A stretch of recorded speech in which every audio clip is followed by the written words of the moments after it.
This is Radio Finfinne. Radio Finfinne. Radio Finfinne. This station will provide intellectual conversation and entertaining music 24 hours every day. Obbo Hamza Wario, kuni darara daadhiitti qopheessaa raadiyoo Finfinnee atillee yeroo kee gubdee nu eeyyamuu keetiif galatoomisiin jecha sababniin ani si barbaadee si dubbisuu barbaadellee waan hojjechaa jirtutu jira, waan uummanni Oromoo sirraa baratutu jira. Atillee immoo waan hojjechaa jirtu kana akka nuuf qoodduu fi jalqabni dubbii egaa Hamza Wario eenyu? Eessaa kaateet eessa jirta? Mee jalqaba keerraa ijoollummaa kee kana warra raadiyoo Finfinnee dhaggeeffatuuf nu ibsitii ishiirraa itti fufnaa jechuudha. Tole duraan dursee obbo Daraaraa amna fagoo kana qilleensarraan qaxxaamurtee galaana Atlantik maayila hedduu kana qaxxaamurtee gama Pacific sanuu kibba Pacific biyya osoo hin taane kontinentii Awustiraaliyaadhaa dhimmi Oromoodhaatii fi hafuurri Oromummaadhaa akka wal caqasuuf na bilbiltee reediyoo keessan reediyoo Finfinnee irratti kabajaadhaan waan ani irra jiruu fi waan ani godhaa jiru odeeffannoo kana uummataan dhaqqabsiisuudhaaf carraan alaachuu keetiif hedduu galatoomin siin jira. Akkumatu maqaa dhooyte maqaan kiyya Hamza Waariyoo jedhama. Waariyoon akaakoodha, akaakayyuu kiyya. Hamza Kadir Waariyootiin jedhama. As biyya warra adii kanatti immoo Hamza Waariyoo jedhameetiin beekama jechuudha. Dhaloonni kiyya Oromiyaadha. Oromiyaa naannoo lixa Arsii amma jedhamu Shashamanneetti. Barnoonni fi guddinni kiyyaas naannoo lixa Arsii kanatti tahee bara chaartaraa akkuma namni hundinuu beeku rakkinni garaagaraa biyyattii keessatti uumamuudhaan revolushina amma dargaggeessi kaasu bifa sanitti yeroo sanitti nuti lafaa dhufaa yeroo sanii waan ta'eef hubamnii fi rakkinni uummanni keenya irra gahe irraa kan ka'e naannoo sanitti falmii uummata Oromoodhaatiif akkuma amma dargaggeessi ammaa dhaabbatu kanatti godhuudhaan hirmaannaa garaagaraa falmii uummataatiif gochaadhaa turre goleelee Oromiyaa hunda keessatti jechuudha. Sababu saniif haafni sun dhaqqabee anis baqadhee biyya baqaatiin ture. Biyya baqaa naannoo East Afrikaa jedhamutti naannoo Keenyaa toora waggaa 4 ture. San booda immoo carraa biyya Awustiraaliyaadhaa argachuudhaan karaa biyya kanaa dhufe.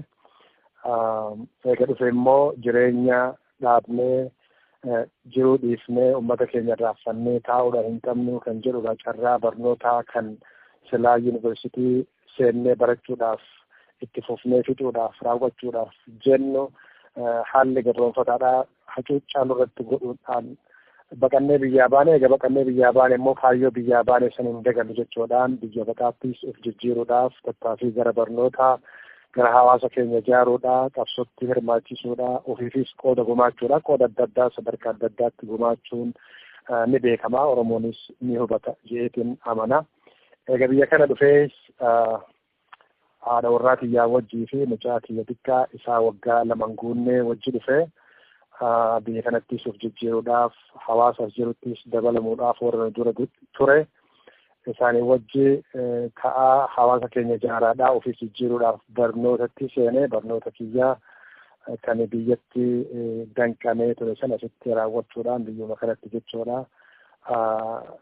Degree duraa international community developmentidhaan fudhachuudhaan akkasuma immoo associate diploomaa fi diploomaanii adda addaa bifa garaagaraatiin waa hedduu godheetu jira. Egas immoo kan itti aanu kan lammaffaadhaa immoo MBAdhaan raawwadhee garummoo qoonni kiyya dalagaadhaa irra caalaan waa'ee ijaarsa hawaasummaadhaa yookiin community development jedhu irratti kan hundaa'ee jechuudha.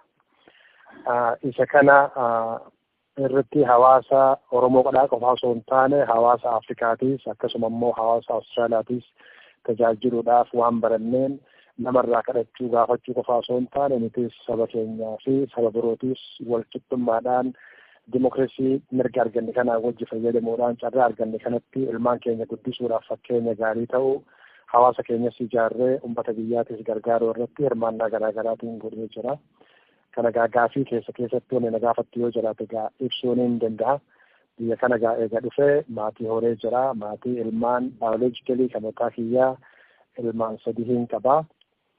Ilmaan 3 kun tokko yuunivarsiitii jira, kan lammaffaa kutaa 12ffaadhaa amma jira, kan sadaffaadhaa immoo kutaa 3 jira. Ijoolleen biraa immoo tan baayoloojikal hin taane tan abbaan qabne, abbaan qabsaawaa ture irraa wareegamee isaan lama isaan guddisee isaanis sadarkaa guddina barnootaatiin gaheeti jira. Galata Rabbii ijoollee 5 walii galatti qaba jechuudha.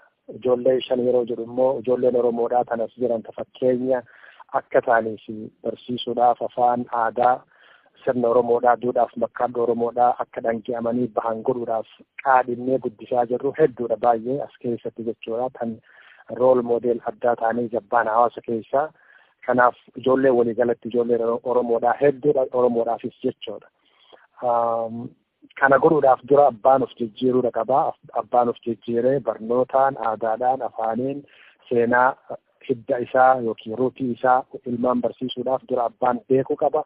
Seenaa dubbee isaa bakka irraa dhufee dhaloota isaa maaltu biyyaa isa baase kan jedhu dhalootattis dabarsuudhaaf ofii dura barachuun beekuun haala ammayyaatiinis tahee kan aadaatiis hubachuun wanni kun wal simatee wal fudhatee biyya dhihaa biyyatti godaannee jirru kanattis ilmaan dura ijoollee dhaloota dhufutti seenaa beekumsa qarooma ammayyaa walumaa galatti guddina hawaasummaadhaa, ijaarsa hawaasummaadhaa, hooggansa yookiin liidarshiippii jedhamu kana ilmaanitti dabarsuudhaaf dura mataan keetuu akka rool moodeel taatee ilmaan kee irraa mana kee irraa kaatee eegas immoo hawaasa kee bira dabartee immoo biyya kee bira dabartee immoo akka Afrikaattu biyya kanatti Afrikaa akka koontinentiitti ilaalla jechuudha.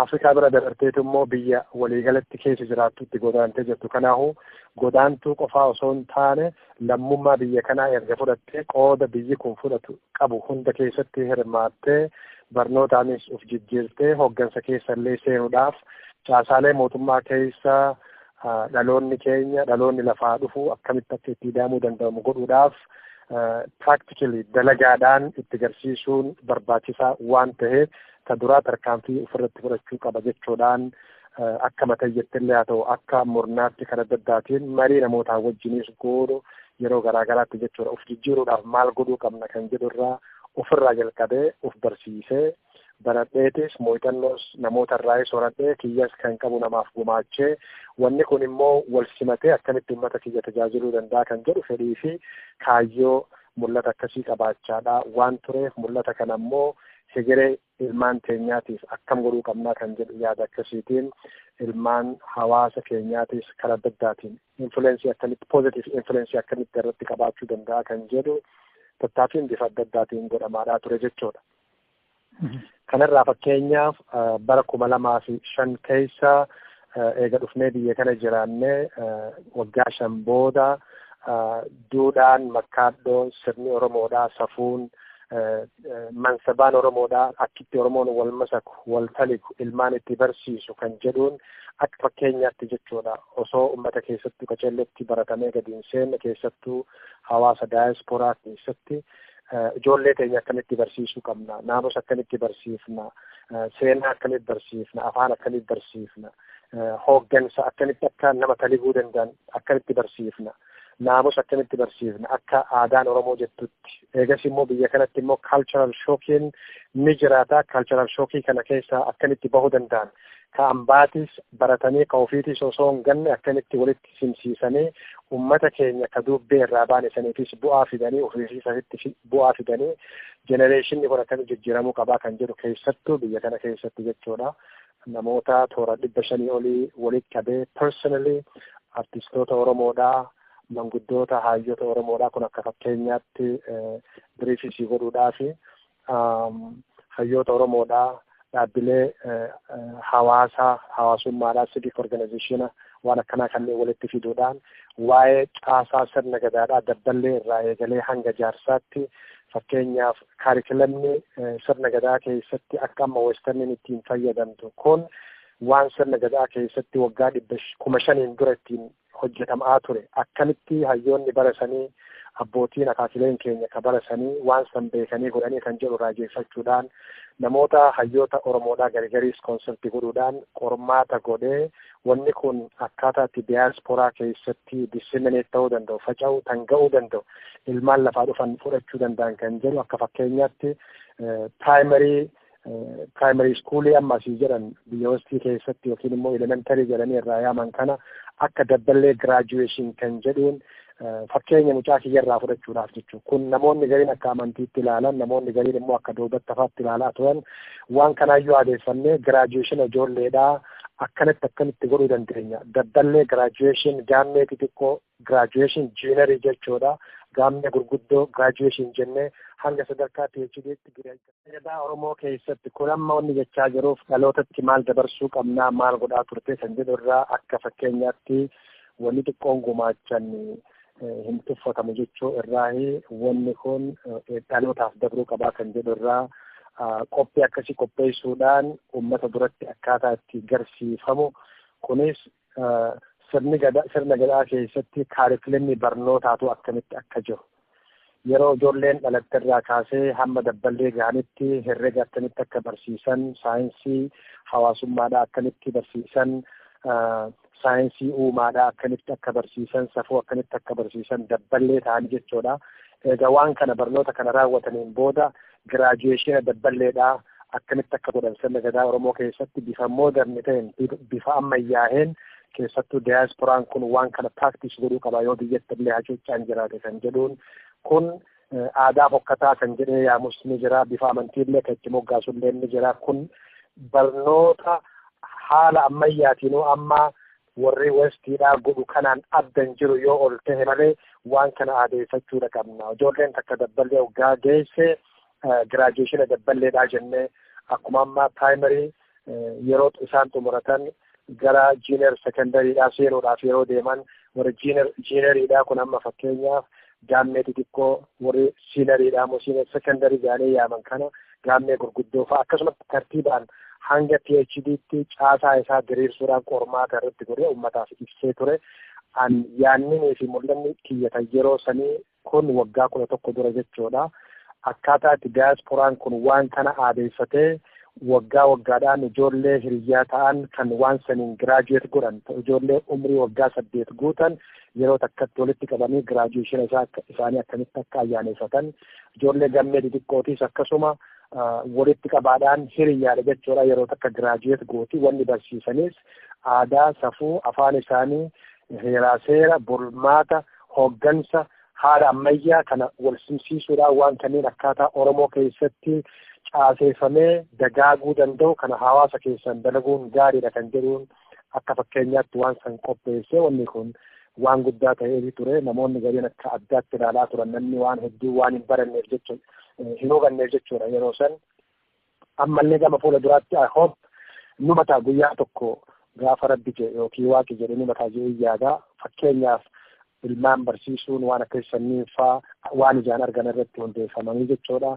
Haala akka sanniifaa akka baratamu godhuudhaan isa kana immoo warri adiinuu akkamitti akka mana barnootaa keessatti waan kana aadeeffatanii fudhatanii afaan keenyaaf aadaa keenyallee kaarikulama keessa naquu danda'an kan jedhu tattaaffiin godhamaa ture. Sunillee haga ammaatti milkooyina I hope kana godhuudhaaf immoo gara boodatti itti shiruuf ni mala. Siistama mootummaa kana keessa seenuudhaaf warroota decision eeggatu osoo hin taane decision meekarii keessaa taanee maaf hin argamne kan jedhulleen fuula duraaf yeroo dheeraa keessa immoo wanni milkaa'uudhaaf deemullee jiraachuu ni danda'a jedhee yaada. Gama biraatiin waa'ee dammaqqiin Oromummaadhaa jiraachuu qaba. Oromoon jabaatee waa hundaa ol Oromummaan dursuu qaba kan jedhuun bara 2007 obboleewwan kiyya kan birootiin wajji yeroo sanitti dargaggummaa keessaas ture. Gadaan hin guutamne 40 hin geenye waggaa 40 gadi jechuudha. Yeroo sanitti gaa dargaggeessi addunyaa irra jiru biyya lafaa irra jiru keessattuu diyaasporaa jiru Oromummaa dursuu qaba. Oromummaa first jechuudhaan gurbaa odaa jalatti quba akkasii ol qabu sochii dammaqiinsa Oromummaa jechuudhaan globally wanni kun dhaabbatee jaarmiyaa siyaasaadhaatiin dura Oromummaan dursuu qaba kan jedhuun hiriyyootaa fi warroota waliin hojjennu kontinentii hunda keessaa walitti qabuudhaan sirni gadaadhaa caasaan sirna gadaadhaa kontinentii shanan keessatti marsaan gadaa shananii akka dhaabbatu goonee biyya adda addaa irra kontinentii adda addaa irra deemuudhaan waan kanaaf fooramni akkasii godhamee uummanni Oromoodhaa dammaqqiidhaan akkamitti akka jabaatee amantiidhaan osoo waliin daangeessine rakkoon akka ammaa diyaaspooraa keessa dhalatee kun akka hin dhalanne yeroo sanis ture ammas dalaluu jabaachaadhaa akka hin deemne Oromummaa saniin wal qabannee Oromummaa dursuudha qabna. Oromummaa dursuu qabna yeroo jennu namoonni amantii gariin rabbiin dura akkamitti Oromummaa dursita kan jedhu nuti lakki akkasii miti rabbii fi Oromummaa wal bira qabnee laalchisaa hin jirru.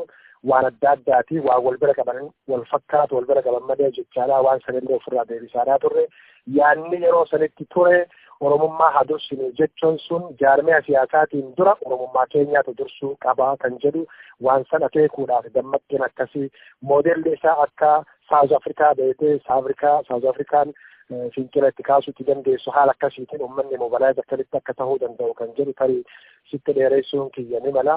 Waan akkasiitiin kanneen hunda keessatti qooda gumaachuudhaan dammaqqiin Oromoo keessatti akka uumamuu danda'u kan duraanuu qaban jiran akka deebiifatan garaagarummaan amantiidhaa garaagarummaan siyaasaadhaa Oromoo jidduutti babal'atee akka Oromoo gargar hin fageessine kan jedhu kanarrattis qooda hanga tokko waan naaf danda'ame hiriyoota kiyyaa wajjin gumaachaadhaa ture. Kana yeroon kun immoo biyyoota adda addaa irratti deemuudhaan jechuudha. Kun yeroo sanitti egaa uummata hedduutti yeroo gariidhaaf hin hubatamne ta'uu waan maluuf jecha dhiibbaan adda addaa illee numa ture. Dhiibbaan garaagaraa jechuudha bifa amantii illee bifa siyaasaa illee qabatee dhiibbaan akkasiillee ni ture jechuudha. Mul'anni fi yaadni waan kanaa kan ture rakkina gaagama karaa adda addaatiin Oromoo keessa dhufu jaarmiyaa siyaasaa keessaan Oromoo keessa dhufu diigmee gandummaa fi waan adda addaatiin wal foohan kana irra Oromummaa dursinee jaalala Oromummaadhaan san inumayyuu wanni jechaa turre moottoon keenya Oromummaa spirit jechaadhaa ture jechuudha. Wanni kun CD isaatiif wanni adda addaa addunyaa irra raabsamee ture yeroo sanitti jechuu kiyya kana hunda keessatti qooda gumaachaadhaa turre. Kana yeroo jedhu immoo qabsoo Oromoodhaatiif waa gumaachee waan guddaa godhe jechuu kiyya osoo hin taane namuu waan danda'u godhaa jechuu kiyya. Sambira dabree immoo gama biraatiin opportunities for youth empowerment and success kan jedhuun waggaa 5 dura maqaa san jijjiiruudhaan ka duraan Oromoo youth empowerment and success kan jedhu san even biyyatti illee bal'ifnee uummata Oromoodhaa mobilaayiz godhuudhaaf sossoosuu qabna dargaggeessa sossoosuu qabna kan jedhuun akkasitti yaadni sunis yaadamee ture maqaan sun hin danda'amne biyya keessatti kanaaf biyya faranjii kana keessatti immoo gargaarsa adda addaa argachuudhaaf Oromoo youth empowerment and success kan jedhu san opportunities for youth empowerment and success kan jedhu saniin as Austraaliyaa keessatti hanga tokko tattaafii godhuudhaan kana akka miidiyaanitti yookiin immoo akka dijitalitti kan ittiin gargaaramne ispoortiidhaaf aartii barnoota fi diraamaa waan akkanaa kanneen itti gargaaramuudhaan asitti moodeela isaa fudhannee Eeshiyaa keessattis Aasiyaan jedhanii gara biyya 10 jechuudha taargetiin godhaadhaa turre. Taargetii kanarraa immoo beezii yookiin immoo dubbee kan godhanne Taayilaandi ta'ee Taayilaandi keessaa waajjira ni qaba yookiin ni qabna faawundeeshinii ammasiin jedhu kun nama biraatu gargaaree san keessaan immoo akkamitti namni keenya akka fakkeenyaa fudhatee ofis gargaaree nama biraatiifis fakkii ta'uu ni danda'a namni Oromoodhaa tokko kan jedhuun paartinarshippii adda addaa wajjin yuunivarsiitiidhaaf mootummaa wajjin hariiroo godhachuudhaan nama Oromoo biratti hedduu mul'achuu dhabuun ni mala garummoo qoonni wanni kun qabu influensii positive influensii wanni kun qabu waan guddaadha jedhee yaada maatii kiyyarraa eegalee namoota natti dhiyaatan sarraawundiin kiyya naannoo kiyya jiran influensii godha jedhee yaada direct or indirect. Kun immoo qoonni Oromoodhaaf namni Oromoodhaa tokko waan danda'u gumaachu tokko namni kumaa yoo jiraatee waan akkasii kanneen gumaache wanni kun walitti deebi'ee immoo maal ta'a kan jedhu namni dhaggeeffataa reediyoo keetii kanarraa hubachuu ni danda'a jedhee yaada. Gama kaaniin immoo jiruu dhuunfaatis jiraachuudhaaf immoo fooyyeessuudhaaf jiruu jiraachuudha qabda. Jiruu fi yeroo yeroodhaan guyyaa guyyaadhaan dalagattuu jira. Gama biraatiin immoo namaaf dalaguu irraa ofiifuu dalaydee nama biraatu dalaysiisuu akkamitti dandeessaa kan jedhu bifa biizinasa uummachuudhaa paartinarshippii biyya Eeshiyaa keessatti uummachuudhaa kan jedhuun mana barnootaa tokko kan dargaggeessa barsiisuu fi waa'ee fayyaa irratti paartinarshippii biyya saniitiin wajjin wanni goggoone tokkos ni jira. Hariiroo Eeshiyaatii fi biyya Awustiraaliyaa yookiin kontinentii Awustiraaliyaa kana walitti hidhuu keessatti qoonni xixiqqaan ani gumaacheessu numa jira walitti bifa locally grassroots community levelitti akkamitti akka walitti hidhaman magaalaaleen yookiin immoo provinsiileen koonyaaleen jechuudha. Koonyaaleen biyya keessa jiran akkaataa itti hariiroo wal keessatti jabeeffatanii muuxannoo wal jijjiiran irratti sadarkaa local government irratti jechuudha. Waan kanneen keessatti qooda gumaachee kan hoggaan jedhu waan qabu waan beeku hedduu dreamii ofii qabu sanillee achi namaaf gumaachaadha. Achirraa immoo waan baradhu waan hedduu waan argadhuuf jecha waan baradhe kana immoo muuxannoo kana uummata kiyyatti hawaasa kiyyatti yoo fudhatanis yoo dhiisanis guyyaan fudhatan jiraachuu ni mala waan ta'eef garii immoo gochaan haa argani jechuudhaan ofumarratti murteeffadhee waan akkasii kanneen gumaachaa ture jechuudha. Kana yeroo godhu immoo jiruu kiyyaas fooyyeessaadha. Gama kanaan gaaniin immoo namoonni illee as keessatti akka baratan kan jedhu.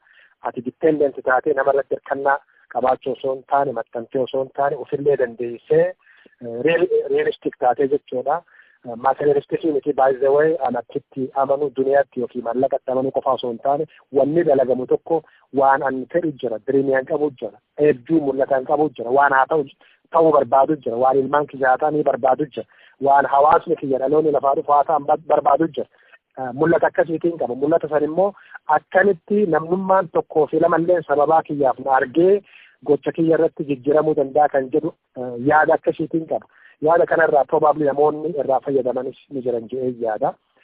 Kanarraa biyya magaalaa keessa jiraatu kana keessa bifa reediyoodhaatiin isaa ta'uu fakkeenyaaf reediyoo Voice of Gadaa Oromiyaa kan jedhu bara 2005 dhaabee dargaggeessa gara 8 akka leenji'amu godhee gara waggaa 3-4 fi gadeen booda haaluma adda addaatiin wanni sun itti fufuu hin dandeenye reediyoo hawaasaatiif ni qabnaa. Kana keessattis namoonni akkaataa itti jajjabaatan dhiibbaa irratti godhu. Hawaasa keenya kanas gadaa lamaaf bara 2001 irraa hamma dhuma bara 2006 akka executive boardii yookiin immoo akka executive committeetti hojjetee jira sadarkaa adda addaatti jechuudha. Kun immoo kun hundi muuxannoo anaafis kennaadha. Anis muuxannoo qabu dhaloota lafaa dhufuufis haa ta'u hawaasa waliigalaatiif qooda gumaacheetiin jira jedhee yaada. Gama sadarkaa gara mootummaatti siquu immoo sani gaafii kee irratti hundaa'aa jechuudha. Yoo inni na gaafattu jiraate deebuu ni dandeenya. Seenaan kee hirmaannaan kee baay'ee namatti tola. Baay'ee namni keenya sirraa barataa jedhee yaada. Siif bilbiluu kootti baay'een gammade. Hirmaannaan kee bal'aadha. Kuni bal'inaan yeroo biraallee itti deebi'uu dandeenya. Dhuguma Oromoon sochii ati gootu kanarra waan irraa baratu hin qaba jedhee namana. Hundumtuu mana keenya yoo qulqulleessine Washington DC guutuun hin qulqullooftii jedhe jaarsi biyya kanaa jedhanii dur. Akka kee kanatti silaa hundumtuu mana otoo socho'ee waliigala Oromiyaatti bal'inaan agartee wanni barbaannu bakka barbaannu hin geenyaa turre. Hojiin kee gammaatti baay'ee namatti tola. Amma wannoota sii deebi'a. Biyya jirtu kana keessatti akkini sooshaal miidiyaa irra dubbisutti dorgomaa jirta waan ta'eef maaliin dorgomaa jirta mee haala isaa nuuf himi. Dhugaadha. Biyya kana keessatti Awustiraaliyaan caasaa mootummaadhaa leeyarii 3 qabanii caasaa sadarkaa 3 qabanii sadarkaan dura gubbaadhaa kan federaalaati kan itti aanu kan jiddugaleessaa kan isteetaati kan immoo kan kaawunsiloota yookiin immoo magaalotaati jechuudha. Bakkiin ani irraa dorgomu jiru kan sadaffaa kana keessatti jechuudha. Kan sadaffaa kan gubbaadhaa kan isteetaa kan dhaquudhaaf kan federaala sanillee dhaquudhaaf grassrootii irraa ta'uudha qaba. Community kee keessaa ta'uu qaba. Eegas immoo community kee keessa hoggaan jedhu necessarily ka Oromoo qofa osoo hin taane akkuma biyya kanaa jechuu kiyya bakka jiraatturraa magaalaa jiraatturraa dorgomuudha qabdaa jechuudha. Dorgommii kana immoo maaltu si kakaase yoo jette namoonni Oromoodhaa anis ka qooda hawaasa keessatti sadarkaa adda addaatti gumaachaa ture. Jibbaan adda addaa godhamaa ture.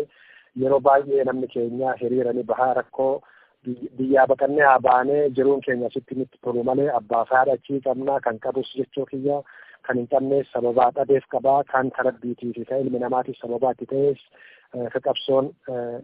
ka qabsoo irratti wareeganii fi akkanumatti immoo nagahummaadhaan akkasitti amrii rabbii yookiin immoo guyyaa rabbii isaan qabe maatii hunda qabnaa biyyi achi jira jechuudha. Yaaddoon keenyan oolamu.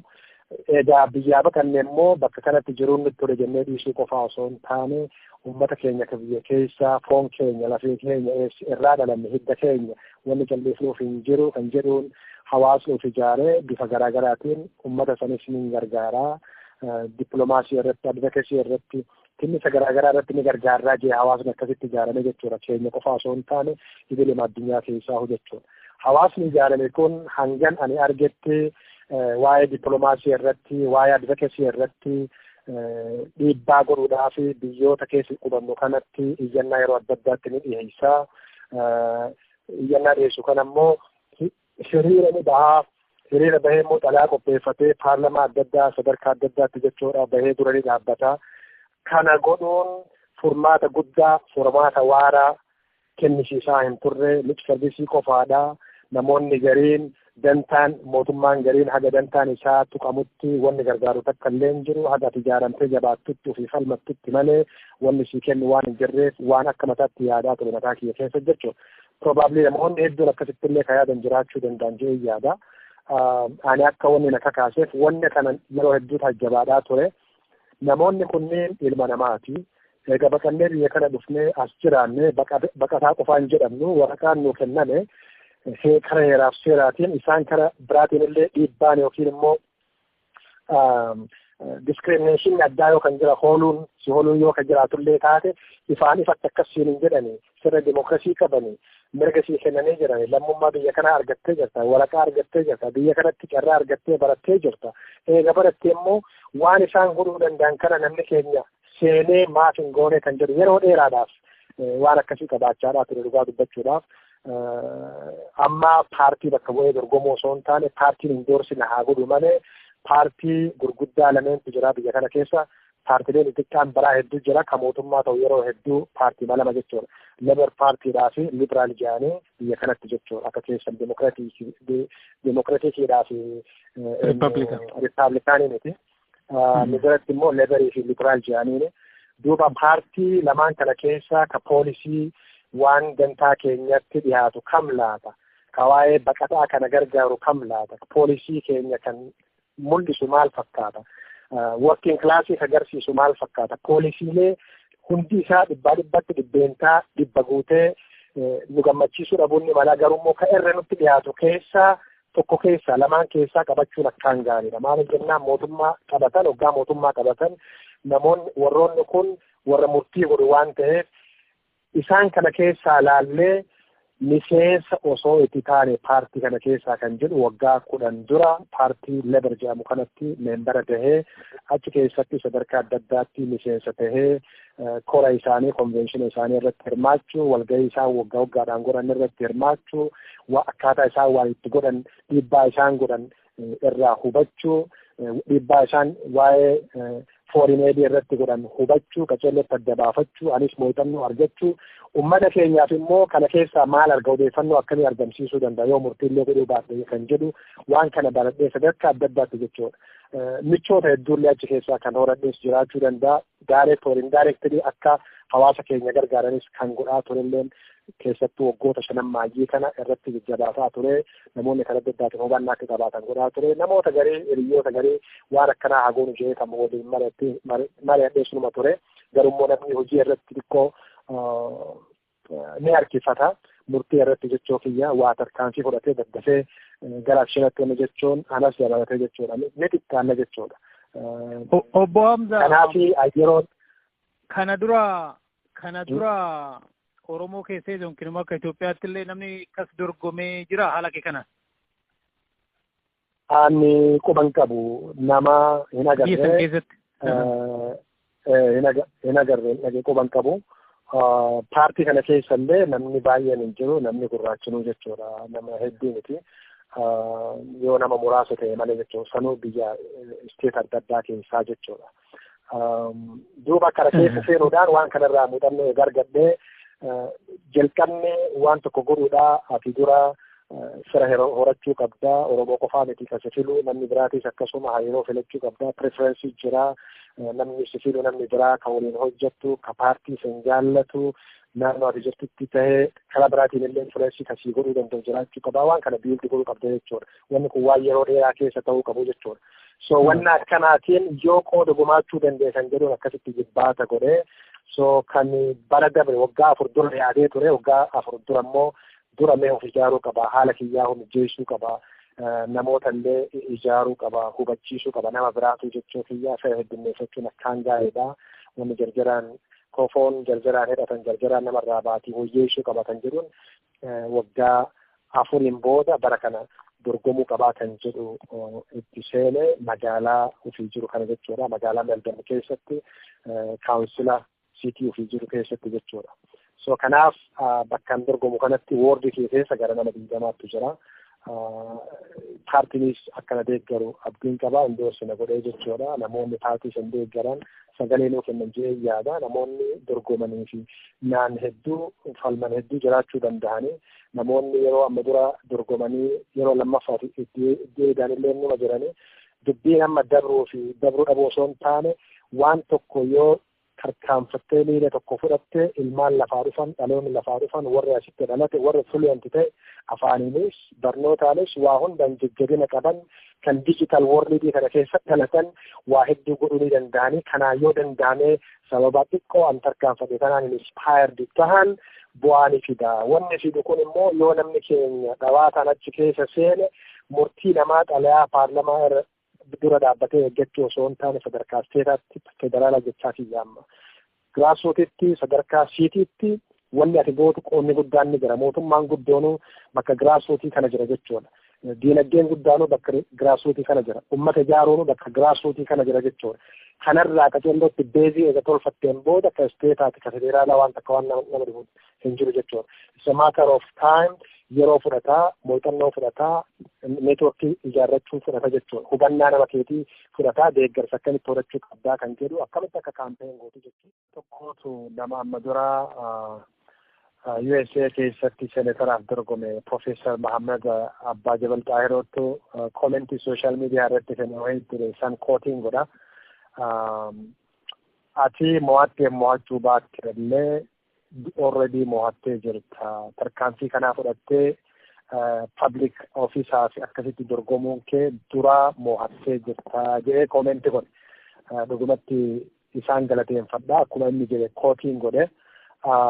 Akkuma inni jedhe ka duraa mo'achuu dhabuu osoo hin taane mo'achuun kiyya akkiiniin ani itti ilaalu genereeshina asitti horuudhaaf deemna eega horree immoo biitii teenyallee gaafa bilisoomte dippiloomaasii horachuudhaaf deemna dippiloomaasii biyya keenya bilisoomte uummanni keenya biyya keenya bulchaadhaa kan asitti lalatee jiru kan ammoo yoo asitti kaafullee taate dippiloomaasii biyya kanaatiif san akkamitti akka walitti hidhuu danda'u san godhuudhaaf immoo warra qaama disishinnee kara murtii godhu keessa ammayyuu istuuleetiin ammarraa itti qophaa'ee mootummaa kana keessa seenee sadarkaa adda addaatti akkamitti akka argamuu danda'u dhaloota qopheessuudhaaf nu gargaara Oromoo ni gargaara jedhee waan abdadhuuf as qofa osoo hin taane biyya lafaa idilee addunyaa kana hunda keessatti dargaggeessi lafaa dhufu kan reediyoo kana dhaggeeffatu hundi isaa Noorz Ameerikaa keessatti Ameerikaaf Kanadaa Yuuroopi keessatti biyya dimookiraasiidhaan waa hojjechuu ni dandeessa jedhanii mirga sii kennan keessatti mirga dimookiraasiidhaa hanga gurraan qabaannetti sadarkaa hundattuu namni hirmaatee warri fedhii qabu warri taalentii ogummaa waan kanaatiin barate warri qaama hawaasaa taliguudhaaf yookiin immoo tajaajiluudhaaf of qopheesse fakkeenya ta'uu ni danda'a jedhee dargaggeessi lafaa dhufu sadarkaa adda addaatti ammarraa jalqabee akka itti qophaa'uun kanuma keessaan akka inspire ta'uu danda'an hawwii kiyya mul'ata kiyyas jechoo kiyya fakkeenya Awustiraaliyaa haa ta'u malee biyya hunda keessattuu akka waan kana hordofan abdiin qaba. Godhuu ni danda'an yes akkuma Obaamaan jee yes wiikaanii sani godhuu ni dandeenya. Xalayaa keenya barreeffannee paarlamaa dura dhaabbachuu irra sekreetarii yookiin immoo namoonnummaan sekreetariidhaa gadi xalayaa nurraa fuudhanii fa'aa xalayaa san waggaa gamii tursiisanii kan murtiin goone godhuu irra namni keenya achi keessa jiraatee qaama xalayaa nurraa fuudhee warra murtii godhuu wajji mari'atee yoo waan biraa dadhabe odeeffata achi keessaa uummata keenyaaf dabarsuu danda'u haga gaafa bilisoomnu jechoo kiyya waan akkasii godhuu qabnaa kan jedhu abdii akkasiitiin qaba. Sunillee raawwatee biyyi keenyallee yoo milkooytee haajaan isii taate sadarkaa amma dippiloomaasiin jedhuu fi daldala waliin guddinaatii irratti illee fuulleeffatu karaa adda addaatiin wal gargaaruu itti danda'amutti namni keenya bakka hundaa jiraachuu qabaa kan jedhu hope ilmaan Oromoodhaa waa hundatti taalentii guddaa qaban artistootatti atleetotatti karaa hayyummaa beekumsaatiin karaa aadaatiin wanni hafellee waan jiru natti hin fakkaatu faaya rabbiin nuu kenne kanatti fayyadamnee jenereeshina yookiin dhaloota lafaa dhufutti waan gaarii dabarsaadhaa tokkummaa dabarsaadhaa jaalala dabarsaadhaa biyya keessa jiru keessatti illee fakkeenya gaarii akka taanu akka waan kanarraa baratan abdii qaba jechuudhaan waan kana gochaadhaa jira amma guyyaa toora afuriitti hafa jechuudha wanni kun raawwachuudhaaf kaampeenii yookiin immoo duulli na filadhaadha akka gaariitti jira voolantariin yookiin warri na gargaaran hedduutu jira Oromoo qofa osoo hin taane akkuma Austraaliyaatti jechuudha naannoo ofii jiru magaalaa ofii jiru keessatti namoota koomunitii qaban hunda karaa adda addaatiin approach godhuudhaan filatamuu dhabuu waan birooti ati jibbaata godheetiin dhabe jechuun waan tokko waan ta'eef kan akka fakkeenyaatti akka fudhatanii barbaada kanarraas ni baratan jee abdii qabaan jira. Kuni baay'ee bareedaa waan nama kakaasudha garuu wanni nuti gaafachuu barbaadu asirratti kaampaanii tokko keessatti hojiiyyuu apply goonee hojii argachuun akka waan guddaatitti ilaala private kaampaanii tokko keessatti. Si'i maaltu waan kanaaf si kakaase dorgomeen uummata koo tajaajila anuyyuu maalan uummata koo bakka bu'uu nan danda'a uummata koo duwwaa don taane biyyattii san keessa Oromoo duwwaa miti kan jiraatu saba bal'aadha kanatti keessa jiraatu uummata Austraaliyaa nan tajaajila jettee eenyutu saampiliisii ta'e achi jiranii moo yaaduma keetumaatu durumayyuu waan akkasii kana qalbii keessaa qabda? Akka Oromootti Oromoo keessatti waan godhuu barbaadu akka sirna gadaatti fakkeenyaaf waggaan kiyya gaafa 40 guute karama fedheen waa ta'u namni aangoon jibbaa beekee karama fedheen waa ta'u sirni akka sirna gadaatti amantii ni amana sirna gadaatti duudhaa qabna bakkaalloo qabna dabballee irraa hanga abbaa gadaa taatutti abbaa gadaa biyyaa ka traditional ta'e san jechuu barbaadee osoo hin taane ummata tajaajiluudhaaf qopheessitee waan qabdu waan si keessa jiru san hawwii fi mul'ata qabdu saniin ummata tajaajiluu qabdaa ummata hubachiiftee barsiiftee ummata dhiibbaa irra godhu osoo hin taane tajaajila san kennuu qabdaa kan jedhu amantaa akkasiiniin qaba jechuudha. Kanaaf dhugumatti gaafa waggaan kiyya 40 guute bakka waan wayii tajaajiluun hin danda'a kan jedhu hawwii akkasiiniin qaba. Kana jechuun paartii kana keessa ni jira paartii keenya keessa jechuudha. Paartii lebarii kana keessa amma paartii saniif dorgomaan jiru magaalaadhaaf dorgomu jira. Inisheeshina achi keessaa namoonni waggaa 100 dura biyyoonni East Europe irraa as godaanan biyya adda addaa irraa jechuudha waggaa 50-60 dura turan warri paartii amma keessa jirru kana keessa jiran akkaataa isaan itti of ijaaranii achi keessa member of parliament senatara qabaatan akka itti of ijaaranii deeggarsa walii godhan of ijaaran wal gargaaran karaa adda addaatiin empowered community isaanii godhan kanaan hawwaa ture kanaan maal goona nuti minoritiidha akkamitti maal godhuu dandeenya kan jedhu ture jechuudha. Minority kanaan immoo waa godhuu ni dandeenya hin dandeenye. Hayyee yoo akkas ta'e egaa yoo hin dandeenye minority kana keessaa fakkeenya fudhannee isaanii wajjillee paartinarshippii taanee akkamitti wal gargaaraa kan jedhu irratti deeggarsa tokko illee isaan irraa mariis godhuudhaan maal isin fakkaata waan kanneen keessatti yoo mul'anne akkam isin fakkaata kan jedhu hiriyoonni kiyya yookiin immoo warri paartii keessatti miseensa tokko hin taane waliin mari'annee jechuun warri amma member of parliamentii faa ta'e warri senatara keessallee warri ol ba'een inni jira warra kana kanneen isaanii wajji mariisisuudhaan bakki dura eegaltuu bakka amma giraasuutii kanarraa waan ta'eef kanarraa eegaluudhaan beezikee yoo tolfatte fuula duraaf immoo waan gaarii ta'uu danda'a yoo atillee successful ta'ullee kan hanqatu taate communitiin kana keessaan empowered ta'e akkaataa itti seenan godhuu ni dandeessaa kan jedhu nama galateeffadhuun qabaa nama san immoo guyyaa ta'e wayii dubbachuun kiyyan oolu ammatti akka paartiitti dorgomaa waan hin jirreef dubbachuun barbaaduun jira. Kanatu akka kaasee kana keessaan immoo uummata kiyya gargaaruudhaan sanuuf qopheessee jechuudha. Hirmaannaa guddaadha. Oromoon illee kanarraa waa hunda barannee biyya hambaa kana bal'aadhaan jirra. Biyya Kaanadaa, Yurooppii keessa, biyya adda addaa, Ameerikaa keessa, amma Minisootaatti gara 40 oliitu jira jedhama. Kunillee Oromoon achitti ijoolleen dhalatteeyyuu guddattee amma sadarkaa guddaa umuriidhaan jechuukooti gahaniiru. So Oromoon iddoo akkasii kana saampilii nama akka egzaampiliitti fudhatanii hundumtuu socho'uu ni numa dandeenyaa dhugaadha. Akkasitti immoo informeeshinii waliin ga'anii onnee wal kakaasuun baay'ee bareeda. Guyyaa 4 tafeette obbo Hamzaa egaa milkaa'ina si hawwina. Inni dhumaa gaafii dhumaa kanan gochuu barbaadu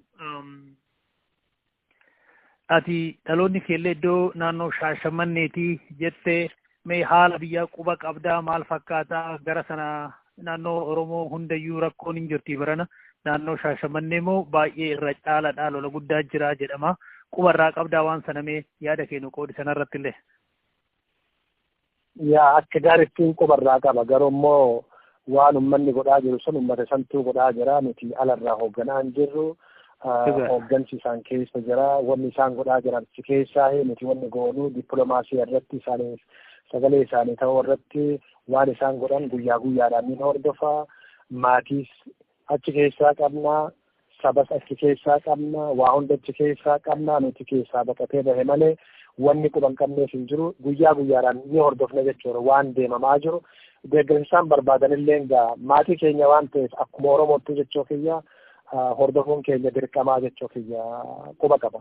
Miidhaa isaan irra gahaa jirullee guyyaa guyyaadhaan waan irra gahaa jiru waan godhamaa jiran kana waan mara kana jedhee dubbachuu hin danda'u tarkaanfii isaan diina irratti fudhatanii fi isaan irratti illee fudhatamaa jiru guyyaan tokko numa dhufa qabsoon itti fufaadhaa jirtu uummanni akka gaariitti mirga isaa falmachaadhaa jira waan ta'eef akka gaariittiin quba qaba naannoo san qofaa osoo hin taane naannoo biraatti illee sadarkaa adda addaatti nama quba qaba jeetiin yaada.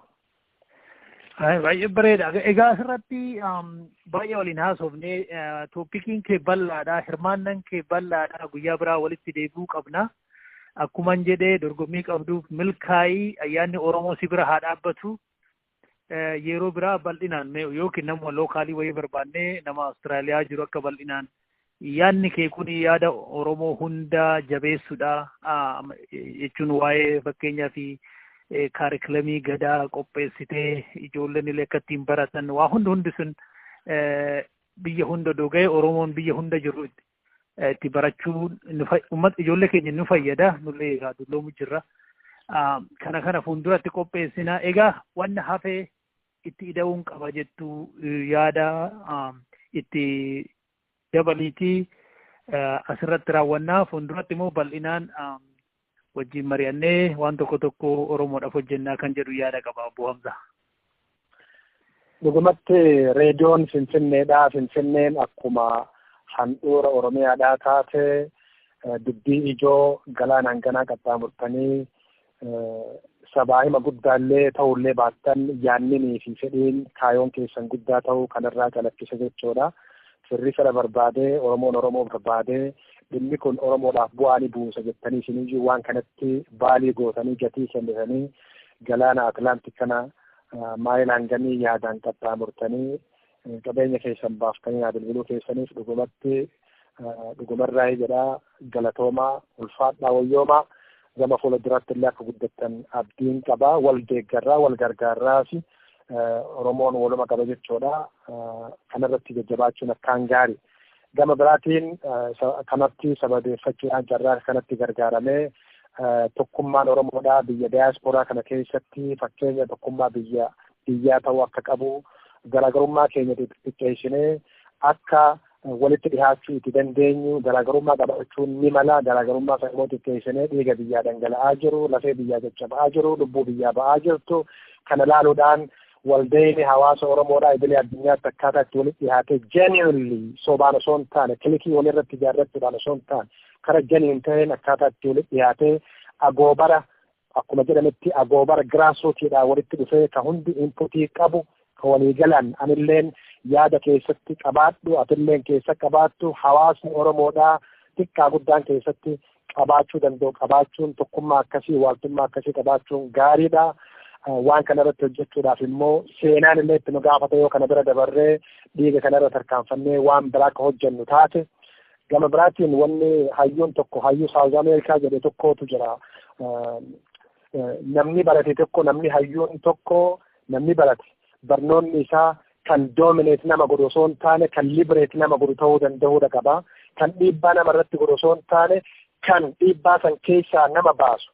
Kan dininnisa keessatti nama of osoo hin taane dininnisa san keessaa nama baasu ta'uu qabaa jeetiin lafa kaa'e jechuudha. Kana jechuun kiyya namoonni baranne jedhan namoonni waa hubanne jedhan namoonni waa dura beekanii beena jedhanii kan adda addaatiin waa goggodhan hawaasa kana jeequmsa adda addaa keessattuu diyaasporaa kana keessa akka jeequmsa kanaa keessaa baasan anas beekaa ebaluu beekaa jechuu osoo hin taane hundi keenya walii beene jennee walii dhimminee wal hubannee rikognishina walii kenninee giraasrootii keessattuu hawaasni xiqqaa guddaan ijoollee osoo hin taane dubartii osoo hin taane jaarsa osoo hin taane waltuffii osoo hin taane hawaasa xiqqaa guddaa osoo hin jenne hawaasni keessattuu civic society'n qaceellotti akka ijaaramee transparency accountability akkamitti akka qabaachuu danda'u irratti kanarratti jabaachuun akkaan gaariidha.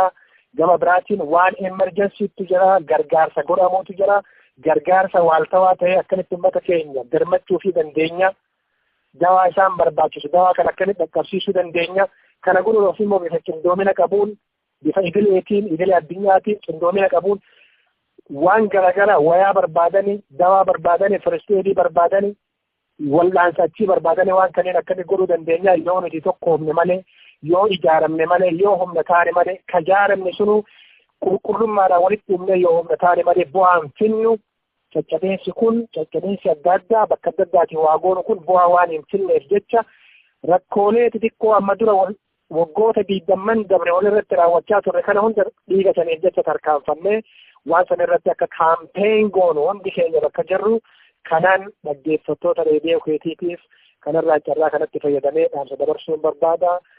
Rabbiin ummata keenya gaddaaf gadadoo kana keessa du'a kana jalaa haa baasu. Warroota kaabarraa dhufanii mirga keenya sarbuudhaaf ummata keenya dhiisanii komaandi poost jedhanii kanaan bulchan labsii hatattamaa jedhanii akkasitti dhiibbaa irratti godhan kanallee rabbiin irraa haa kaasu. Rabbiin kadhachuu qofaan harka itti bal'isuu qofaan cittoo malee horitoo malee wanni namaa dabalu hin jiru. Abbaan hojjetu malee rabbi namaan kennu ofii qabsoofnu malee ofii ijaaramnu malee tokkummaa namni nuun fidu ofii fala walii fallu malee namni biraa fala nu laachuu hin danda'u. Kanaaf immoo waliin mari'achuun akkaan gaarii walirra tarkaanfachuun bu'aan qabuun jaa rabbi nagaa walitti nu haa deebisu. Oromoonneen rabbi haa bilisoomsuun hunda keenya rabbi nagaa nu haa godhu isin jaa galata guddaa qabda horii buli deeban. Ulfaadhu nagaatti obbo Hamza. Tole nagaatti. Thank you.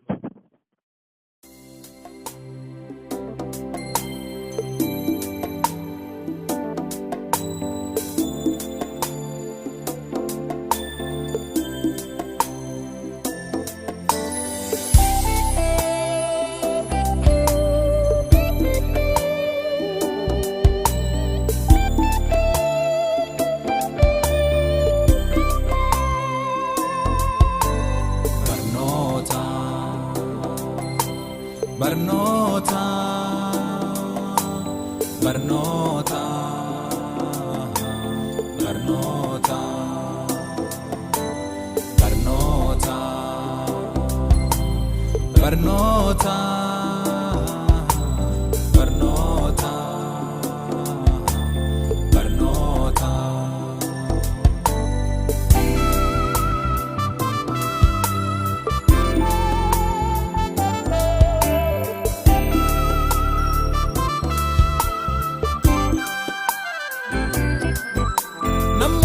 barnooti guddina dhaaduuf tola barnooti jabeenya ilnaan bana barnootiif saha boqochi namaa tahaa gaaddisaa qoodamsaaf wal jibba deemna barannee wal barsiifna wallaalaa kenna gorsina akkasiin wal gutteemna.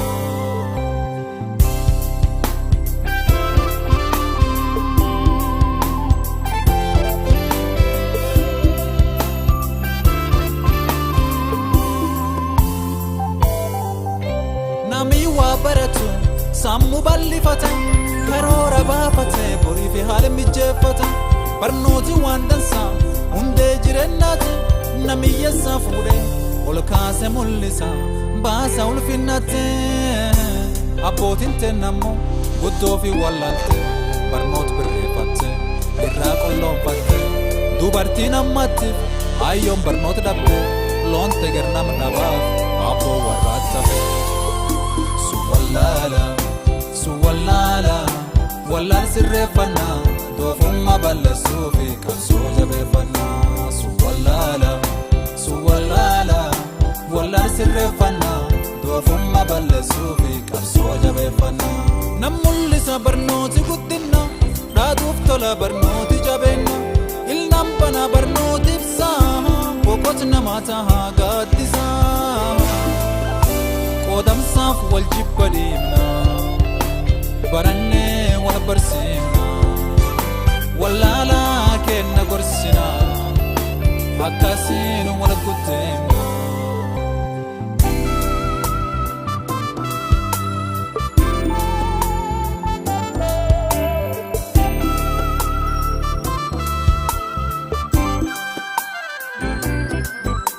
Abaabolloon qaba akaakuu sun sobe akaakulloon qaba aboolle sun sobe loonchuuf oolaan fuute awwaan dhaaluu dhabe balbal biyyaa eegaa kufaa'ee dhiigtufa dhaamochiina qabee wanti yoolaan hin fuune kabadeen dhabamne ka hattuun hin hanne ka shaameen hammanne ka gabayan dhabne ka dulloomeen banne hagaa boolla duwaa kasii jalaa namne. Barnoota barnoota barnoota barnoota barnoota barnoota barnoota barnoota.